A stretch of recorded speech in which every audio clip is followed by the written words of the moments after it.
Hello students, मैं हूं खंजन शाह और इस लेक्चर में हम देखने वाले हैं टेक्स्ट बुक का एक्सरसाइज नंबर 2.1। क्वेश्चन क्या पूछा है हमको, find the number of zeros from the graph.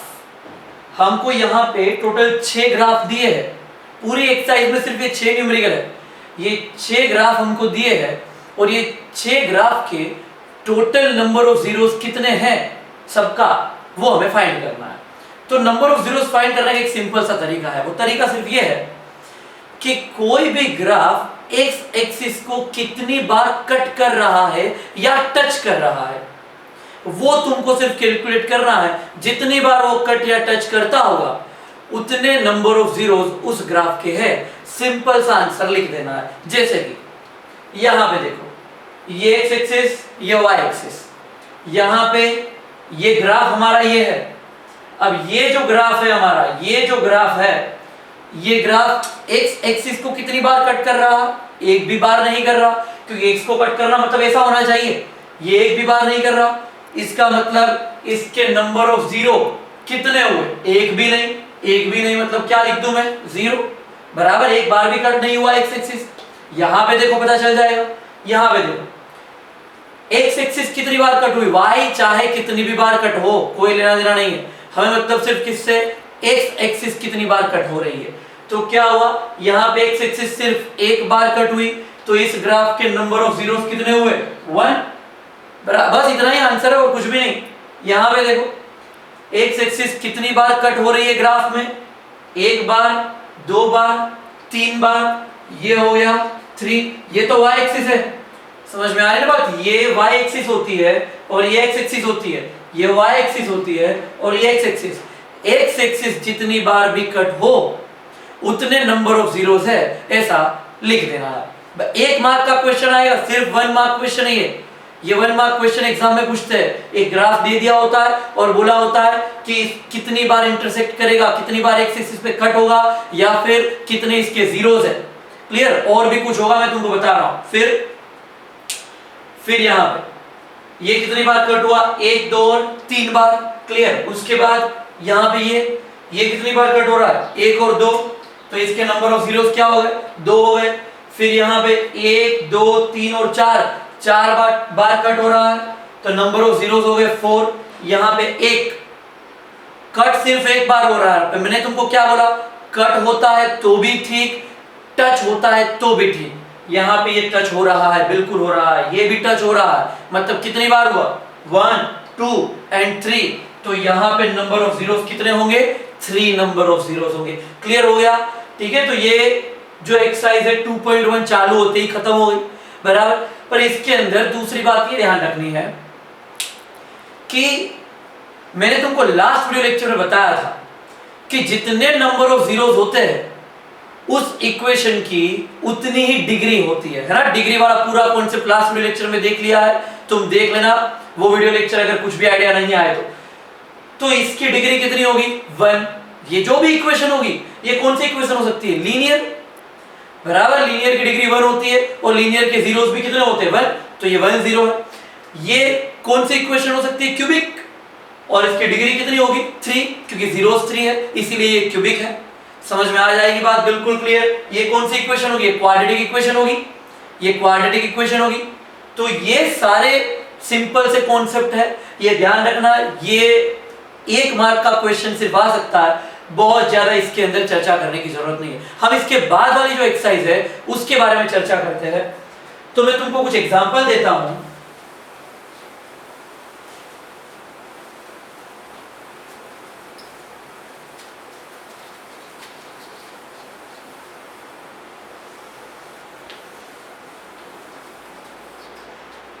देखो अभी मैं तुमको सिर्फ एक एग्जांपल देने वाला हूं, उस एग्जांपल से एक्सरसाइज 2.2 का पूरा आइडिया तुमको आ जाएगा। 2.2 में सिर्फ 2 तरीके के न्यूमेरिकल है और वो दोनों तरीके का एग्जांपल मैं तुमको इस वीडियो लेक्चर में बता दूंगा। फिर नेक्स्ट वीडियो लेक्चर में हम एक्सरसाइज 2.2 करेंगे, पर अभी हम सिर्फ उसका एक तरीका देख रहे हैं कि किस तरीके से वो एक्सरसाइज सॉल्व होगी। ध्यान देना, एकदम सिंपल है, इंटरेस्टिंग है, बहुत मजा आएगा। देखो चलो एग्जांपल लेते हैं हम। किसका? क्वाड्रेटिक इक्वेशन का एग्जांपल लेते हैं ना। क्वाड्रेटिक, देखो क्वाड्रेटिक इक्वेशन का जो स्टैंडर्ड फॉर्मूला है वो क्या है? वो है ax² plus bx plus c। ठीक है, ये स्टैंडर्ड इक्वेशन है, क्वाड्रेटिक का स्टैंडर्ड इक्वेशन है ax² plus bx plus c। x का स्क्वायर, bx और c, इनमें से ये x तो वेरिएबल है हमें पता है, पर ये a b और c ये तीनों कैसी टर्म है? कांस्टेंट टर्म है। Here a b and c are constants. ठीक है, a b और c तीनों कांस्टेंट है। क्लियर? और क्वाड्रेटिक इक्वेशन के अंदर कभी भी a 0 नहीं हो सकता है, कभी भी नहीं हो सकता। क्वाड्रेटिक इक्वेशन के अंदर कभी भी a 0 नहीं हो सकता। b और c 0 हो सकता है, बिल्कुल हो सकता है, पर a कभी भी 0 नहीं हो सकता। इसका रीजन है, इसका रीजन है, देखो रीजन क्या है जरा समझना। चलो ये है क्वाड्रेटिक इक्वेशन में लिख देता हूं, ये है क्वाड्रेटिक इक्वेशन। क्लियर? ये है क्वाड्रेटिक इक्वेशन। लीनियर इक्वेशन क्या होती है मैं लिखता हूं। लीनियर इक्वेशन क्या होती है? लीनियर इक्वेशन का जो स्टैंडर्ड फॉर्मूला है वो है ax plus b। Linear equation का स्टैंडर्ड फॉर्मूला है ax प्लस b। यहां पे भी a और b आर कांस्टेंट, a और b दोनों यहां भी कांस्टेंट है, और यहां भी a not equal to 0, a 0 में नहीं हो सकता, बिल्कुल भी नहीं हो सकता। क्यूबिक इक्वेशन की मैं बात करता हूं। क्यूबिक इक्वेशन का जो स्टैंडर्ड फॉर्मूला होता है उसमें x का क्यूब आना चाहिए, तो ये हो गया ax³ plus bx² plus cx plus d, और यहां a b c and d ये चारों क्या है? कांस्टेंट है, पर यहां भी a not equal to 0, a 0 नहीं होना चाहिए। भाई हमने क्वाड्रेटिक इक्वेशन देखी, लीनियर देखी, क्यूबिक देखी, कुछ भी देखा, हर एक में a b c d जो भी आया वो सब कांस्टेंट है, पर हर एक में a does not equal to 0 आया कि a 0 नहीं होना चाहिए। इसका रीजन क्या? इसका रीजन ये कि मैंने तुमको बताया था, लीनियर इक्वेशन मतलब x की पावर कितनी? 1, क्वाड्रेटिक मतलब x की पावर कितनी? 2, क्यूबिक मतलब x की पावर 3। अब मान लो ये लीनियर इक्वेशन है, यहां अगर a 0 हो जाता है, मान लो a अगर 0 हो जाता है, तो a अगर 0 हुआ तो x को भी 0 करके जाएगा, बराबर, क्योंकि 0 के साथ कुछ भी मल्टीप्लाई हो आंसर 0 बन जाएगा। तो फिर बचेगा क्या? सिर्फ b। क्या b के अंदर x कहीं दिख रहा? नहीं दिख रहा, तो x की पावर भी नहीं दिखेगी। x की पावर 1 होनी ही चाहिए किसके अंदर? लीनियर के अंदर। इसलिए अगर b 0 हो जाता है तो कोई प्रॉब्लम नहीं है। क्यों? क्योंकि b 0 होने के बाद भी x तो बचता है, पर a 0 हो जाने के बाद x नहीं बचता, x क्या हो जाता है? 0 हो जाता है। समझ में आई? फिर उसको लीनियर इक्वेशन नहीं बोल सकते, क्योंकि लीनियर मतलब x की पावर 1। लास्ट वीडियो में तुम देख सकते हो। उसी तरीके से क्वाड्रेटिक में x की पावर कितनी होनी चाहिए? 2 होनी ही चाहिए। तो x की पावर 2 किसके पास है भाई? a के पास। अगर मान लो a ही 0 हो गया, तो अगर a 0 हो गया मतलब ये पूरी टर्म 0, तो बचेगा कौन? सिर्फ bx प्लस c, मतलब x की पावर कितनी बची? 1, और x की पावर 1 को तो हम क्या बोलते हैं? लीनियर। तो अगर यहाँ पे a 0 हो गया तो फिर ये इक्वेशन क्या कहलाएगी? लीनियर कहलाएगी, क्वाड्रेटिक नहीं कहलाएगी। इसलिए अगर b 0 होता है तो चलेगा, तो चलेगा। क्यों? क्योंकि x की पावर 2 तो बची हुई है, जिंदा है अभी तक। c 0 हुआ तो भी चलेगा, क्योंकि x की पावर 2 जिंदा है अभी तक। मतलब क्या? a 0 नहीं होना चाहिए।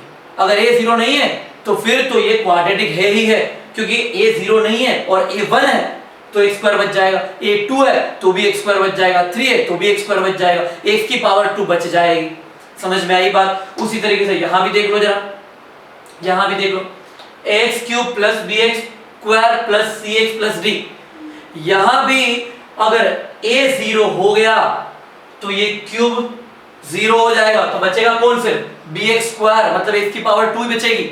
अगर x की पावर 2 बची तो फिर वो क्यूबिक नहीं कहला सकता, वो क्या कहलाएगा? क्वाड्रेटिक कहलाएगा। तो क्यूबिक के लिए क्या जरूरी है? क्यूबिक के लिए x की पावर 3 बचना जरूरी है, और x की पावर 3 बचाने का काम कौन करता है? a करता है। मतलब a 0 नहीं होना चाहिए। a 0 के अलावा कुछ भी होगा चलेगा, पर 0 नहीं होना चाहिए। समझ में आ गई बात? तो ये इक्वेशन इस तरीके से बुक में लिखा हुआ होता है, बराबर। यहाँ कोई कंफ्यूज होने की जरूरत नहीं है, ये सिंपल सा है।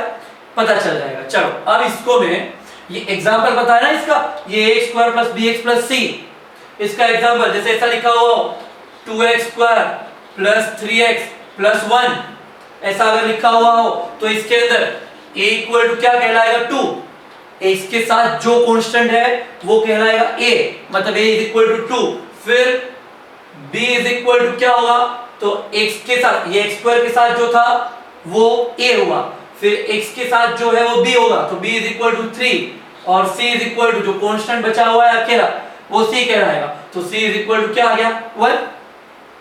समझ में आ गया बराबर। तो बहुत ही सिंपल कॉन्सेप्ट है, यहाँ कोई बड़ी बात नहीं है। अब मैं एक एग्जांपल देता हूं, जिस एग्जांपल से पूरा एक्सरसाइज 2.2 सोल्व हो जाएगा। चलो देखते हैं, एग्जांपल देखते हैं। जैसे हमारे पास कोई एक एग्जांपल है, क्वेश्चन किस तरीके का आएगा मैं तुमको बता रहा हूं। जैसे एक इक्वेशन हमको दी है, हमको एक इक्वेशन दी है कि p of x is equal to x square minus 3x plus 2, एक इक्वेशन ये मुझे दी है। अब क्या क्या क्वेश्चन होंगे बराबर समझते जाना, एक ही क्वेश्चन से सब कुछ सोल्व हो जाएगा। x square minus 3x plus 2 में तुमको पहला क्वेश्चन ये पूछ रहा हूं कि इसके जीरोस फाइंड करो। फर्स्ट वीडियो लेक्चर में तुम देख सकते हो जीरोस कैसे फाइंड करते हैं, इसके जीरोस फाइंड करना मैंने तुमको पूछा, तो ये पहला क्वेश्चन मैं तुमको पूछ रहा हूं कि इसके जीरोस फाइंड करो। कैसे करते हैं हम, x square minus 3x plus 2 is equal to क्या लिखना है 0, तभी इसके जीरोस फाइंड हो सकते हैं। फिर 9th स्टैंडर्ड में जो प्रोसीजर थी फैक्टराइज करके सेम काम कर रहा है, क्या कर देंगे हम, x square minus 2x minus x plus 2 is equal to 0। क्या करना होता है, 2 के ऐसे फैक्टर जिसका 2 into 1 मतलब 2 है ना, 2 into 1 मतलब 2, इसके आगे क्या है, इसका कोएफिशिएंट कितना है 1, तो 2 को 2 के ऐसे फैक्टर निकालने हैं जिसका समेशन 3 आता हो, तो 2 1 2, तो क्या हो गया माइनस 2x माइनस x, तो ये क्या हो गया minus 2x minus x is equal to minus 3x, 9th में पढ़ के आया है। तो क्या हो गया, इसको यहां इन दोनों में से बराबर इन दोनों की बात करेंगे और इन दोनों की बात करेंगे। चलो इन दोनों में से कॉमन कौन निकला x, इन दोनों में से कॉमन निकला x, बचा कौन x माइनस 2। समझ में आया, यहाँ पे कौन बचा x माइनस 2, और इन दोनों में से कॉमन कौन निकलेगा, तो दिखता तो कुछ भी नहीं है, अगर कुछ भी नहीं तो क्या होता है 1, तो यहाँ पे आया माइनस 1 ब्रैकेट क्या हो गया ये x minus 2 is equal to 0। यहाँ माइनस 1 रखा मैंने, प्लस 1 नहीं, क्योंकि अगर प्लस 1 रखता तो क्या होता ये प्लस 1, ये अगर सेपरेट होता तो ये माइनस x माइनस ये माइनस x, ये माइनस 1 रखा ना, ये माइनस 1 रखा, तो क्या हुआ देखो जरा, ये हुआ माइनस x और ये माइनस अंदर इसके साथ गया, तो ये क्या हुआ माइनस माइनस प्लस, तो माइनस x प्लस 2 करेक्ट। पर यहाँ प्लस 1 रखता तो ये इक्वेशन करेक्ट नहीं होती, ठीक है, 9th में देख लिया है, तो ये हुआ x माइनस 2। अब क्या होगा, एक फैक्टर क्या मिला हमको, एक फैक्टर मिला x माइनस 2 और दूसरा मिला x minus 1 is equal to 0, मतलब x minus 2 is equal to 0 और x minus 1 is equal to 0, मतलब x इज इक्वल टू 2 और x इज इक्वल टू 1। समझ में आ गई बात, क्लियर हुई, दो जीरोस हमको मिल गए इस इक्वेशन के, एकदम सिंपल सा क्वेश्चन मैंने रखा हुआ है, तो हमको इसके दो जीरोस मिल गए, x इज इक्वल टू 2 मिल गया, x इज इक्वल टू 1 मिल गया। ये पहला क्वेश्चन मेरा खत्म हुआ। अब मैं दूसरा क्वेश्चन बोलता हूं। अब दो जो हमको आंसर मिले हैं ना, अब से हम ये दोनों जीरोस को अल्फा और बीटा से डिनोट करेंगे। अल्फा का इंडिकेशन ये है, इसको अल्फा बोलते हैं, अल्फा इज इक्वल टू 2 और बीटा इज इक्वल टू 1। इसमें कोई बड़ी बात नहीं, अल्फा इज इक्वल टू 1 और बीटा इज इक्वल टू 2 भी मैं ले सकता हूं, ठीक है, इसमें कोई प्रॉब्लम नहीं है, पर एक जीरो को अल्फा बोलना है और दूसरे जीरो को बीटा बोलना है, तो ये हो गया अल्फा और ये हो गया बीटा, करेक्ट बिल्कुल, ये हो गया अल्फा और ये हो गया बीटा। ये जो जीरोस आया ना, जीरोस को अल्फा और बीटा नाम दे दिया हमने, ये हो गया अल्फा और ये हो गया बीटा। अब दूसरा क्वेश्चन मेरा क्या है, मेरा दूसरा क्वेश्चन है इसी के अंदर कि इस इक्वेशन के दो जीरोस का समेशन और इस इक्वेशन के दो जीरोस का मल्टीप्लिकेशन फाइंड करो। तो क्या करना है, यहां तक तो मैंने कर दिया। अब दो जीरोस, एक अल्फा एक बीटा, दोनों का समेशन, मतलब मुझे सिर्फ क्या करना है, मुझे करना है अल्फा प्लस बीटा मतलब समेशन हो गया, अल्फा प्लस बीटा क्या होगा, अल्फा 2 बीटा 1, मतलब ये हुआ 2 प्लस 1, तो alpha plus beta is equal to मुझे क्या मिल गया 3। और उसी तरीके से अगर मुझे दूसरा क्वेश्चन पूछा है मल्टीप्लिकेशन, मल्टीप्लिकेशन मतलब क्या, अल्फा इंटू बीटा और alpha into beta, alpha into beta, ये इंटू ये मतलब क्या 2 इंटू 1, 2 इंटू 1, तो alpha into beta is equal to क्या मिल गया मुझे 2 इंटू 1 इज इक्वल टू 2। तो ये मेरा सेकंड क्वेश्चन खत्म हो गया, ठीक है ना। मैं अलग अलग तरीके से तुमको पूछ रहा हूं। फिर इसके बाद मतलब तुमको अल्फा प्लस बीटा क्या होता है और अल्फा इंटू बीटा क्या होता है ये समझ में आ गया, दोनों जीरोस का समेशन और दोनों जीरोस का मल्टीप्लिकेशन, क्लियर। अब एक इक्वेशन है और वो इक्वेशन तुम्हें ध्यान रखनी है, क्या इक्वेशन है जरा समझना। फॉर्मूला है, डायरेक्टली तुम लर्न कर देना और मैं तुमको किस तरीके से वो फॉर्मूला करेक्ट है वो तुमको बता रहा हूं। एक फॉर्मूला है हमारे पास, ये थर्ड क्वेश्चन में बता रहा हूं। एक फॉर्मूला है हमारे पास कि कोई भी क्वाड्रेटिक इक्वेशन के अंदर अल्फा प्लस बीटा हमेशा माइनस बी बाई ए जितना होता है, अल्फा प्लस बीटा हमेशा माइनस बी बाई ए जितना होता है, और alpha into beta, alpha into beta हमेशा सी बाई ए जितना होता है, ठीक है ना। ये याद रख लेना, क्या कोई भी क्वाड्रेटिक इक्वेशन के अंदर अल्फा प्लस बीटा हमेशा माइनस बी बाई ए जितना और अल्फा इंटू बीटा हमेशा सी बाई ए जितना। तो ये बी ए सी ए है क्या, पहले ही मैंने तुमको बता दिया, ये ए, ये बी और ये सी क्या है, चेक करते, बिल्कुल आंसर मिलना चाहिए, आंसर मिलना चाहिए हमको। देखो जरा, देखो जरा समझना, alpha plus beta is equal to minus B by A, minus B by A किस तरीके से, माइनस बी। अब हमारी जो इक्वेशन है वो इक्वेशन को जरा चेक करते हैं, हम इक्वेशन को जरा देखते हैं। Alpha plus beta is equal to minus B by A, तो alpha plus beta is equal to minus B, minus मैंने आगे रख दिया, माइनस मैंने आगे रख दिया, बी, बी कौन है, चलो अपनी इक्वेशन के अंदर बी कौन है जरा बताना, बी कौन है। अच्छा ए बी और सी, हमारी इक्वेशन के अंदर ए बी और सी कौन है, तो मैं यहां पे पहले लिख देता हूं, हमारी इक्वेशन के अंदर a इज इक्वल टू कितना, तो x स्क्वायर का कोएफिशिएंट, x स्क्वायर के आगे क्या है, कुछ भी नहीं, अगर कुछ भी नहीं है तो क्या है वो 1, समझ में आ रही है, कुछ भी नहीं है तो वो क्या है 1, तो a इज इक्वल टू क्या हुआ 1। फिर b मतलब क्या, b मतलब क्या, a की वैल्यू तो मिल गई, अब b मतलब क्या, x का कोएफिशिएंट, x का कोएफिशिएंट क्या है 3 नहीं है, क्या है -3, आगे की साइन भी कंसीडर करनी है, तो b इज इक्वल टू मुझे मिल गया -3, समझ में आ रहा है, b इज इक्वल टू मुझे मिल गया -3, क्लियर हुआ, b इज इक्वल टू -3। और c इज इक्वल टू क्या होगा, c इज इक्वल टू मुझे मिल गया, क्या मिल गया मुझे 2, समझ में आई बात, c इज इक्वल टू क्या मिल गया मुझे 2, a is equal to 1, b is equal to -3 और c इज इक्वल टू 2, ये तीनों इक्वेशन हमको मिल गई।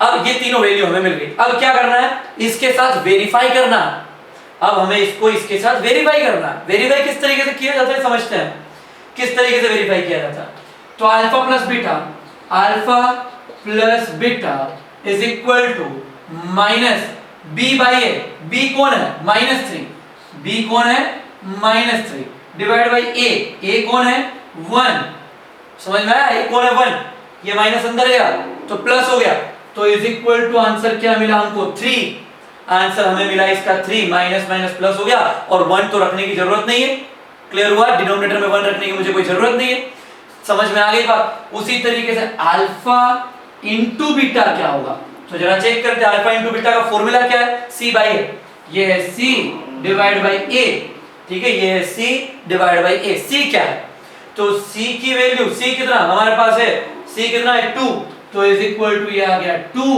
डिवाइड बाई c की वैल्यू आ गई 2 डिवाइड बाई a की वैल्यू, a की वैल्यू कितनी है 1, a की वैल्यू है 1, तो 2 by 1 is equal to answer क्या मिल गया इसका 2। तो क्वेश्चन क्या होगा, क्वेश्चन ये होगा, मैंने अभी तक तुमको क्वेश्चन नहीं बताया, क्वेश्चन ये होगा इसका कि ये अल्फा प्लस बीटा और अल्फा इंटू बीटा इन दोनों को वेरीफाई करना है, किसके साथ, उसकी इक्वेशन के साथ, क्या वेरीफाई हुआ चेक करो। अल्फा प्लस बीटा का आंसर क्या था 3, और अल्फा प्लस बीटा को माइनस बी बाई ए से चेक किया हमने, माइनस बी बाई ए से चेक किया तो भी आंसर कितना आया 3। उसी तरीके से अल्फा इंटू बीटा का आंसर कितना था 2, तो alpha into beta is equal to C by A करके मैंने चेक किया तब भी आंसर आया 2, मतलब ये वेरीफाई हो गया। तो ये वेरिफिकेशन का कॉन्सेप्ट हुआ, क्लियर हुआ कि नहीं? तो इस क्वेश्चन के अंदर हमको वेरीफाई करने के लिए बोला जाएगा, तो हम इस तरीके से इसको वेरीफाई कर सकते हैं। क्लियर हुआ इतना? ठीक है, इतना यहां तक का क्लियर हो गया, बिल्कुल क्लियर। इसके बाद का टॉपिक हम नेक्स्ट वीडियो लेक्चर में रखते हैं, इसको यहां पे खत्म करते हैं। ओके, ऑल द बेस्ट तब तक।